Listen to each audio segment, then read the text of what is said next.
Booker T. Washington warned us about all these jigaboo, the Jasmine Crockett's and the D.L. Hughley's and the Maxine Waters and the Cory Booker and the Hakeem Jeffries. People like this do nothing but stir up problems and drama and trouble and capitalize off of it. Booker T. Washington said, and I quote, "There's another class of colored people who makes a business of keeping the trouble, okay, the wrong and the hardship of the Negro race before the public.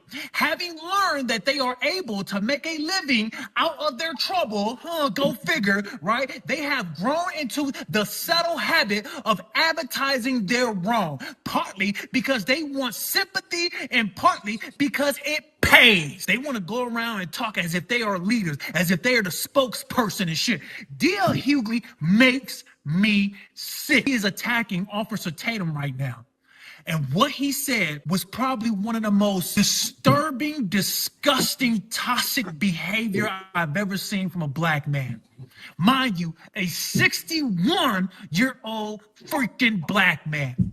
He decides to post Officer Tatum's wife photo, basically making fun of him because he's married to a white woman. You have got to be shitting me, man. Who are you fooling? You work for the white. You know, I can't stand people like this. I can't stand brothers like this. Like, they will try to call you out for associating yourself with white people, but they associate themselves with white people. Look at Don Lemon.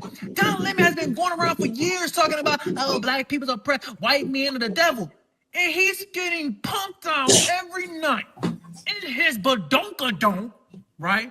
Every night by a white man. DL, you should be ashamed of yourself. Sell out, you hypocrite. You talking about a man who's not even 45 years old that has built a career, okay? Mind you, he used to be a police officer who put his life on the line every fucking day. And what did you do besides go out there and tell jokes that, mind you, nobody really thought was funny? Stop it. You know what I'm talking about. When the last time you heard somebody come home from the Kings of Comedy from back in the day and say, oh, that D.L. Hughley is funny than a motherfucker. For you to sit there and try to attack this man's family and who he chooses to love, especially knowing that, quite frank, everybody is diverse. Everybody got a little something in them. I'm gonna start calling you boy. You, Toby. That's what I'm gonna start calling. I'm gonna call you Toby. His new nickname is Toby. Yeah, Toby. Get on stage and tell us a joke, Toby. Nobody's gonna laugh. You know what? Get on your morning show, boy. Get on your morning show, boy, Toby. And gossip a little bit, Toby. That's what you like to do, Toby. Yeah, Toby. Shout out to this brother, yo. Hey, appreciate you guys pulling up today, man. What's going on? Hope all is well on this fine Monday. And I'm glad that people are waking up. I'm glad that people are calling out the sellout. I'm glad that people are actually calling out those that have caped for the Democrat Party for years. They've been the one to hold people down and keep them on that Democratic plantation. D.L. Hughley, how dare you? But we don't have to come to Tatum's defense. Tatum handled his own business. He handled his own business, man. So shout out to him. Y'all make sure y'all keep that brother lifted up in prayer, man, because, you know, he's under attack. You know it. I know it. We all know it. So y'all make sure y'all keep that brother lifted up in prayer. We got some more to get into. Hit that like button, share the video, subscribe to the channel. Let's go. People don't want to hear the truth. The truth is bitter, but we have to swallow it. The Democratic Party, I voted for over 20 years of my life. I voted for Barack Obama when he said he was going to bring hope and change. And yes, we can. And no, we didn't. The jobs didn't come. The better schools didn't come. The investment in our communities did not come. It's national security. Our borders are open. We're not safe. We're not safe. And we've got to stop thinking as black and white and purple and Arab. We've got to start thinking as Americans. And that's what Donald Trump is saying. We're Americans. America first. You have to remember, Donald Trump is the head of Trump Organization. And when you look into that organization, it is filled with blacks, whites, Hispanics, Arabs, Asians. It's different religions, different creeds. Shout out to the sister, man. Shout out to her, man, because I've been talking about it on this channel for a long time, man. It's not about black or white or how much or how little melanin you have. You know, it's really about the direction that you want this country to go in. Democrats want us divided amongst ourselves while they destroy our country from the inside out. It's about Americans. Simple as that. You know, and when you start talking about highly melanated Americans, you say you've been here for 400 years. Your people been here for 400 years. At what point do you become just an American? At what point? When you can trace your people back 2, 3, 4, 5, 6 generations, you're just an American. There's nowhere else to go. So we got to do everything that we can to make sure that we make this place the best place that it can possibly be. Simple as that, man. I'm seeing a lot of people say, vote Democrat, vote Democrat. Listen, I don't rep any party at all. I really don't. But I'm so tired of seeing black people vote Democrat. What has the Democratic Party done for you? Is your mama still in the same neighborhood you grew up in? Has she got any money or any magical funds in her account? Are you still at the same corner store? Are your people still on EBT cards? Are you still having the minimum wage of $7?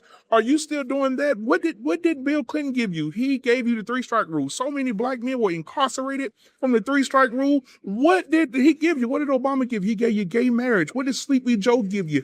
Sleepy Joe gave you what? Sleepy Joe. But if you rewind back to Give you open borders, open borders, and billions of dollars spent on illegal immigrants. the 90s, he was a part of the 3-strike rule that incarcerated so many black men. He was the actual champion. He's the one that actually brought the bill to the floor. It affects the families to this day. What did the Democrats give you? Put it in the comments. What did they give you? What did they give you? They gave you nothing. Like I said again, the Republicans ain't shit either. But the black people, the way y'all ride for the Democrats is diabolical. Get out of here. Look at that. For him to say that Republicans ain't ish, we can say this.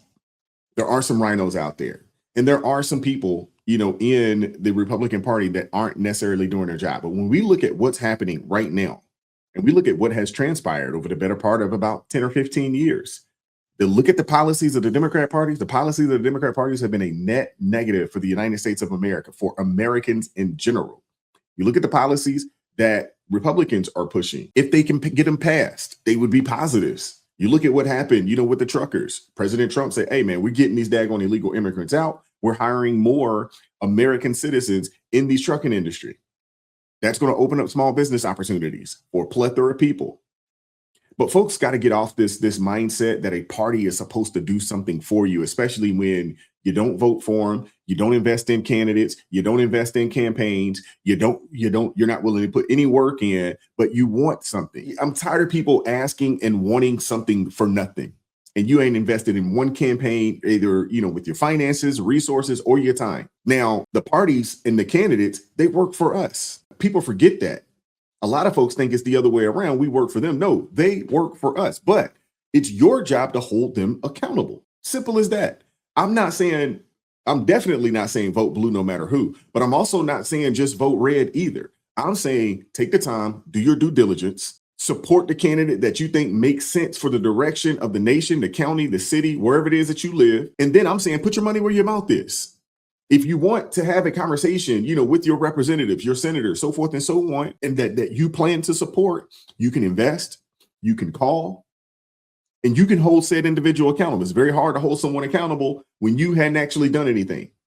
It's also very hard to hold people accountable when you just vote blue no matter who, and you don't even know why you supported the candidate that you supported. Very, very difficult to do so. I can appreciate the dude's sentiment, but we got to become a lot more politically astute. Quit at thinking that people are going to do something out of the kindness of their heart. That's not how this works. This political game, man, it is a quid pro quo game. You do something for me, I do something for you. You can't want people to do something for you when you've chose not to support them. It doesn't make sense, man. You got a lot of immature children out there, although they're adults and they have the ability to vote, but they're children. They have an immature mindset when it comes to how this thing works. My eyes watered up watching this video of Black America before welfare, before gang culture. This was the Black community in the 1920s, 30s, 40s, and even 50s.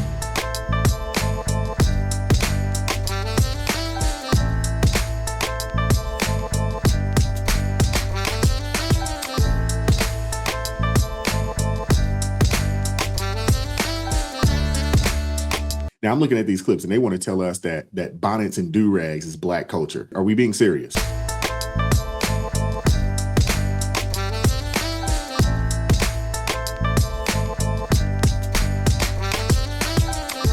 We prospered and thrived even in the middle of segregation. We built multiple successful black communities and economies all around America, known as Black Wall Streets. In these communities, black people owned the land. We owned every house and every business on the land. We owned the bus lines. We owned the movie theaters. We owned the grocery store. We owned the libraries. We owned the schools. We owned the law offices. We owned the dental offices. We were the doctors. Under the philosophy of black leaders like Booker T. Washington, we focused on self-reliance, on what we could do for ourselves, building up our own communities, putting in the work, not waiting for what the government can do for us, not waiting for a handout. We did for ourselves and we thrived. We proved that with nothing we can build the American dream if only we had freedom. We have so much more today, but yet we're doing worse. Why is that? It goes back to black Americans realigning themselves from the Republican Party to the Democratic Party. This was our biggest political mistake. And ever since 1964, when we followed Martin Luther King into the Democratic Party under Lyndon B. Johnson, the black communities have been on a rapid decline. We have not gotten any better. We have only gotten worse. That's because that was by design, to keep us broken, to keep us dysfunctional, to keep us poverty stricken for generations so that we would remain dependent on the Democratic Party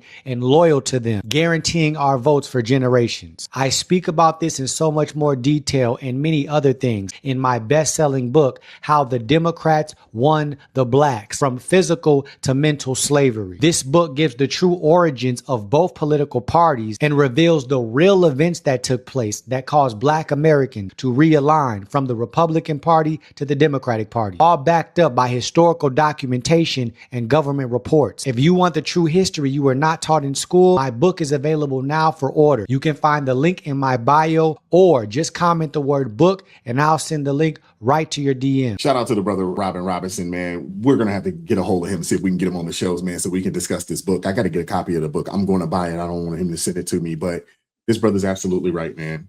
He's absolutely right. And those are the things that those of us on this side of things, it's like, yo, no one is stopping you from doing anything. But the Democrats, their goal is to give you just enough to survive, never enough to thrive.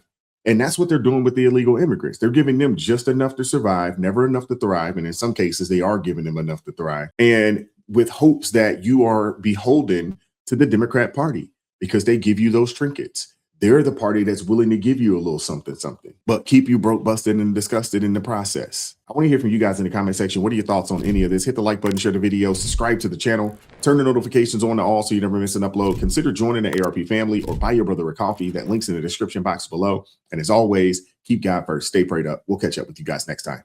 Peace. It is God who arms me with strength. Yeah, I'm battle ready. He trains my hands for battle. My heart stays steady. But thanks be to God, he gives us the victory. Through my Lord Jesus Christ, fear can't live in me. I was down to the dirt, red clay on my shoes, old pain in my shirt, oh so bruised. In the Lord hit my chest, kicked air from my breath, put power in my step.